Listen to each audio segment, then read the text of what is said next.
नमस्कार मित्रों, हरि गुरुकुल पॉइंट के यूट्यूब चैनल पर एक बार फिर से आप सभी का स्वागत है।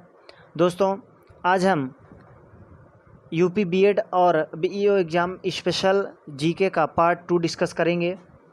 तो दोस्तों, जैसा कि आप सभी को पता है कि हम वन लीनियर जीके क्वेश्चंस को डिस्कस कर रहे हैं, तो उसी क्रम को आगे बढ़ाते हुए हम एक बार फिर से आपके सामने यूपी बीएड और BEO exam special one linear questions को लेकर आए हैं। तो मित्रों, आइए स्टार्ट करते हैं। क्वेश्चन है, माइकोलॉजी में किसका अध्ययन किया जाता है? तो मित्रों, माइकोलॉजी में कवक का अध्ययन किया जाता है। किसका? कवक का। अगला क्वेश्चन, जल में तैरना न्यूटन की गति के किस नियम के कारण संभव है? तो ध्यान दीजिएगा मित्रों, जल में तैरना न्यूटन की गति के तृतीय नियम से संबंधित है। किससे? तृतीय नियम से। अगला क्वेश्चन, कोई पिंड तब तक विरामावस्था में बना रहेगा जब तक उस पर कोई बाह्य बल नहीं कार्य करता। तो यह कथन किसका है? यह कथन क्या है मित्रों? न्यूटन का है। ठीक है। अगला क्वेश्चन है, न्यूक्लियन नाम सामान्यतः किसके लिए है? ध्यान दीजिएगा, न्यूक्लियन नाम सामान्यतः प्रोटॉन और न्यूट्रॉन के लिए है। किसके लिए मित्रों? प्रोटॉन और न्यूट्रॉन। अगला क्वेश्चन, पॉजिट्रॉन है क्या है? तो पॉजिट्रॉन एक धनावेशित इलेक्ट्रॉन है। क्या है मित्रों? धनावेशित इलेक्ट्रॉन। अगला क्वेश्चन है, एग्रोफोरेस्ट्री क्या है? तो ध्यान दीजिएगा, बहुत ही इंपॉर्टेंट क्वेश्चन है मित्रों, बहुत बार एग्जाम में पूछा गया है। तो क्या हो जाएगा इसका? एग्रोफोरेस्ट्री क्या है? तो क्या है मित्रों? कृषि के साथ साथ उसी भूमि पर काष्ठीय 12 मासी वृक्ष लगाना क्या कहलाता है? एग्रोफोरेस्ट्री कहलाता है। क्या कहलाता है मित्रों? एग्रोफोरेस्ट्री। अगला क्वेश्चन, एक्सोबायोलॉजी में निम्नलिखित में से किसका अध्ययन किया जाता है? तो मित्रों, एक्सोबायोलॉजी में बाह्य ग्रहों तथा अंतरिक्ष में जीवन का अध्ययन किया जाता है। ठीक है मित्रों, आगे बढ़ते हैं। अगला क्वेश्चन, मोनाजाइट किसका अयस्क है? ध्यान दीजिएगा मित्रों, मोनाजाइट किसका अयस्क है? तो ध्यान दीजिएगा मित्रों, मोनाजाइट थोरियम का अयस्क है। किसका? मोनाजाइट थोरियम का अयस्क है। अगला क्वेश्चन, बॉक्साइट निम्नलिखित में से किसका प्रमुख अयस्क है? तो ध्यान दीजिएगा मित्रों, बॉक्साइट एल्यूमिनियम का अयस्क है। किसका? एल्यूमिनियम का। ठीक है मित्रों। अगला क्वेश्चन है, कार्नेलाइट किसका खनिज है? कार्नेलाइट किसका खनिज है? तो इसका कौन सा ऑप्शन हो जाएगा मित्रों? मैग्नीशियम। मतलब कार्नेलाइट मैग्नीशियम का खनिज है। अगला क्वेश्चन है, गन मेटल किसका अयस्क है? तो ध्यान दीजिएगा मित्रों, गन मेटल में तांबा, टिन और जिंक की मात्रा पाई जाती है। तो कहने का मतलब गन मेटल तांबा, टिन और जिंक का क्या है? अयस्क है। अगला क्वेश्चन है, लहसुन की अभिलाक्षणिक गंध का कारण क्या है मित्रों? तो इसका जो कारण हो जाएगा सल्फर यौगिक। अगला क्वेश्चन, जल में आसानी से घुलनशील विटामिन है। तो ध्यान दीजिएगा, जल में आसानी से घुलनशील विटामिन जो है मित्रों, वो क्या है? विटामिन बी और सी। क्या है? विटामिन बी और सी। तो जल में आसानी से घुलनशील है नाइट्रोजन, इसके अलावा विटामिन बी और सी। ठीक है मित्रों। अगला क्वेश्चन,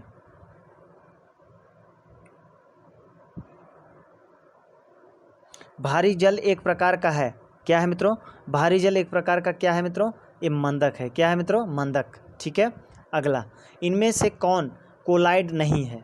ध्यान दीजिएगा, इसमें कौन कोलाइड नहीं है? तो कोलाइड नहीं है, कौन सा हो जाएगा मित्रों? रक्त क्या है? कोलाइड नहीं है। अगला है, पनीर निम्न का एक उदाहरण है। किसका उदाहरण है? तो पनीर जेल का उदाहरण है। किसका?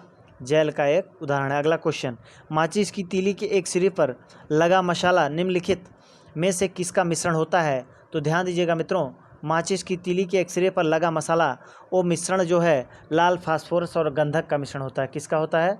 लाल फास्फोरस और गंधक का। अगला क्वेश्चन, निम्नलिखित में से कौन सा एक प्रकृति में अनुचुंबकीय है? ध्यान दीजिएगा मित्रों, निम्नलिखित में से कौन सा एक प्रकृति में अनुचुंबकीय है? तो क्या है मित्रों? ऑक्सीजन। क्या है? Oxygen O2। ठीक है। अगला, जो तत्व ऑक्सीजन पर प्रतिक्रिया नहीं करता है वह है? क्या है मित्रों? मतलब जो तत्व ऑक्सीजन पर प्रतिक्रिया नहीं करता है वह क्या है मित्रों? वो है आयोडीन। अगला क्वेश्चन है, निम्न में से कौन सर्वाधिक स्थायी तत्व है? ध्यान दीजिएगा मित्रों, सर्वाधिक स्थायी तत्व की अगर हम बात करें तो क्या होता है? शीशा। शीशा। ठीक है मित्रों, अगला क्वेश्चन, निम्नलिखित में से क्या जल से हल्का होता है? तो सोडियम। सोडियम क्या मित्रों? सोडियम। एक बात और भी ध्यान रखिएगा कि सोडियम को हम केरोसिन के तेल में रखते हैं। किसमें? सोडियम को केरोसिन के तेल में रखा जाता है। ठीक है मित्रों, आगे बढ़ते हैं। अगला क्वेश्चन है, सामान्य ट्यूबलाइट में कौन सी गैस भरी जाती है?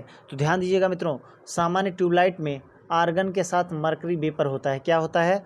आर्गन के साथ मरकरी वेपर। अगला क्वेश्चन है, वैज्ञानिक एडवर्ड जेनर निम्नलिखित में से किस रोग से संबंधित है? तो बहुत अच्छे से आपको ज्ञात होगा मित्रों, जो एडवर्ड जेनर थे उन्होंने चेचक की टीके की खोज की थी। किसकी खोज की थी मित्रों? एडवर्ड जेनर ने चेचक के टीके की खोज की थी। अगला क्वेश्चन है, मानव में गुर्दे का रोग किसके प्रदूषण से होता है? तो ध्यान दीजिएगा मित्रों, मानव में जो गुर्दे का रोग होता है वो कैडमियम के प्रदूषण से होता है, जिसका क्या होता है? CD, कैडमियम के प्रदूषण से होता है। अगला क्वेश्चन, BCG का टीका निम्न में से किस बीमारी से बचाव के लिए लगाया जाता है? तो ध्यान दीजिएगा मित्रों, ये क्षय रोग के लिए। किसके लिए? BCG का टीका ये जो है किस बीमारी से बचाव के लिए लगाया जाता है? तो क्षय रोग के लिए।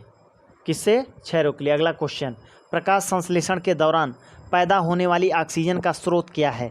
ध्यान दीजिएगा मित्रों, प्रकाश संश्लेषण के दौरान पैदा होने वाली ऑक्सीजन का स्रोत क्या है? वो क्या है मित्रों? जल है। क्या है? जल है। अगला क्वेश्चन, पौधे का कौन सा भाग श्वसन क्रिया करती है? ध्यान दीजिएगा, पौधे का कौन सा भाग श्वसन क्रिया करती है? Very very most important question है। तो ध्यान दीजिएगा मित्रों, पौधे का जो पत्ती होती है वो श्वसन क्रिया करती है। क्या करती है? पत्ती। अगला क्वेश्चन, कच्चे फलों को कृत्रिम रूप से पकाने के लिए किस गैस का प्रयोग किया जाता है? तो ध्यान दीजिएगा मित्रों, कच्चे फलों को कृत्रिम रूप से पकाने के लिए एसिटिलीन गैस का प्रयोग किया जाता है। किसका मित्रों? एसिटिलीन गैस का। अगला क्वेश्चन है, वृक्षों की आयु किस प्रकार निर्धारित की जाती है? तो ध्यान दीजिएगा क्या हो जाएगा मित्रों? इसका आंसर क्या हो जाएगा? वार्षिक वलयों की संख्या के आधार पर वृक्षों की आयु निर्धारित की जाती है। ठीक है मित्रों, समझ आया? अगला क्वेश्चन, नेत्रदाता में दाता की आँख का कौन सा भाग उपयोग में लाया जाता है? तो ध्यान दीजिएगा मित्रों, नेत्रदाता में दाता की आँख का क्या रेटिना जो है उपयोग में लाया जाता है। रेटिना उपयोग में लाया जाता है। अगला क्वेश्चन है, सामान्य मानव में गुणसूत्रों की संख्या कितनी होती है? तो ध्यान दीजिएगा मित्रों, सामान्य मानव में जो गुणसूत्रों की संख्या होती है वो 46 होती है। ठीक है। अगला क्वेश्चन, मानव शरीर के किस अंग की हड्डी सबसे लंबी होती है? तो ध्यान दीजिएगा मित्रों, जांघ की हड्डी सबसे लंबी होती है। अगला क्वेश्चन है, गाय और भैंस के थनों में दूध उतारने के लिए किस हार्मोन की सुई लगाई जाती है? तो ध्यान दीजिएगा मित्रों, गाय और भैंस के थनों में दूध उतारने के लिए जो सुई लगाई जाती जिस हार्मोन की सुई लगाई जाती है उसको ऑक्सीटोसिन कहते हैं। क्या कहते हैं? ऑक्सीटोसिन। अगला क्वेश्चन, परखनली शिशु के संबंध में कौन सा कथन सत्य है? ध्यान दीजिएगा, परखनली शिशु के संबंध में कौन सा कथन सत्य है? तो ध्यान दीजिएगा मित्रों, इसका जो आंसर हो जाएगा वो शिशु का परिवर्धन परखनली के अंदर होता है। ध्यान दीजिएगा मित्रों, परखनली शिशु के संबंध में अगर हम बात करें तो इसका क्या हो जाएगा? इसका ये हो जाएगा, शिशु का परिवर्धन परखनली के अंदर होता है। ठीक है मित्रों, आगे बढ़ते हैं। अगला क्वेश्चन है, मानव शरीर में पसलियों के कितने जोड़े होते हैं? तो ध्यान दीजिएगा, मानव शरीर में पसलियों के जो है वो 12 जोड़े होते हैं। कितने में होते हैं मित्रों? 12 जोड़े। अगला क्वेश्चन, किस द्रव के एकत्रित होने पर मांसपेशियां थकान का अनुभव करने लगती हैं? बहुत इंपॉर्टेंट क्वेश्चन मित्रों। तो आप बताइएगा, किस द्रव के एकत्रित होने पर मांसपेशियां थकान का अनुभव करने लगती हैं? तो इसका क्या हो जाएगा मित्रों? Lactic acid.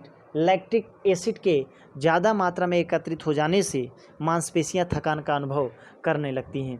अगला है, स्तनधारियों में लाल रुधिर कणिकाओं का निर्माण कहाँ होता है? तो ध्यान दीजिएगा मित्रों, स्तनधारियों में लाल रुधिर कणिकाओं का जो निर्माण होता है वो अस्थि मज्जा में होता है। कहाँ होता है? अस्थि मज्जा में है। अगला क्वेश्चन, अब देखिए, वन से संबंधित है मित्रों, ध्यान दीजिएगा। क्वेश्चन देखिए, भारत में वन महोत्सव कब मनाया जाता है? ध्यान दीजिएगा मित्रों, भारत में वन महोत्सव कब मनाया जाता है? तो इसका जो ऑप्शन हो जाएगा, इसका हो जाएगा मित्रों भारत में जो वन महोत्सव मनाया जाता है वो जुलाई के प्रथम सप्ताह में मनाया जाता है। कब मनाया जाता है मित्रों? जुलाई के प्रथम सप्ताह में मनाया जाता है। अगला क्वेश्चन है, ध्यान दीजिएगा, वनों की किस विकास हेतु कौन सी नीति चलाई गई? मतलब वनों की किस विकास हेतु कौन सी नीति अपनाई चली गई? तो ध्यान दीजिएगा, राष्ट्रीय वन नीति अपनाई गई थी। मतलब वनों के विकास हेतु जो नीति अपनाई गई थी उसको राष्ट्रीय वन नीति कहते हैं। तो ध्यान दीजिएगा, राष्ट्रीय वन नीति का जो शुभारंभ हुआ था वो कब हुआ था मित्रों? तो राष्ट्रीय वन नीति का जो शुभारंभ हुआ था वो मित्रों 1952 में हुआ था। कब हुआ था? 1952 में। ठीक है, अगला देखते हैं मित्रों। अगला है, क्वेश्चन है, वनों के कटाव को रोकने के लिए कौन सा आंदोलन चलाया गया? तो ध्यान दीजिएगा मित्रों, वनों के कटाव को रोकने के लिए चिपको आंदोलन चलाया गया था। क्या चलाया गया था मित्रों? चिपको आंदोलन। अगला क्वेश्चन, चिपको आंदोलन किसने चलाया था? तो सुंदरलाल बहुगुणा द्वारा चलाया गया था मित्रों। किसके द्वारा? सुंदरलाल बहुगुणा द्वारा। अगला क्वेश्चन है, चिपको आंदोलन को किस पुरस्कार से सम्मानित किया गया था?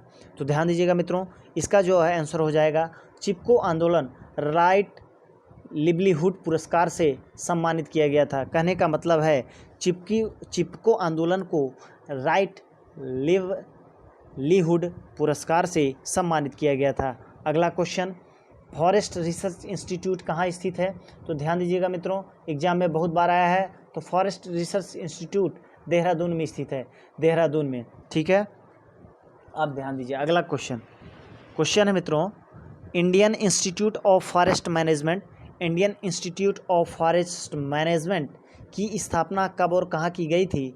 तो ध्यान दीजिएगा मित्रों, इसकी स्थापना 1981 ईस्वी में भोपाल में की गई थी। भोपाल क्या है? मध्य प्रदेश की राजधानी है।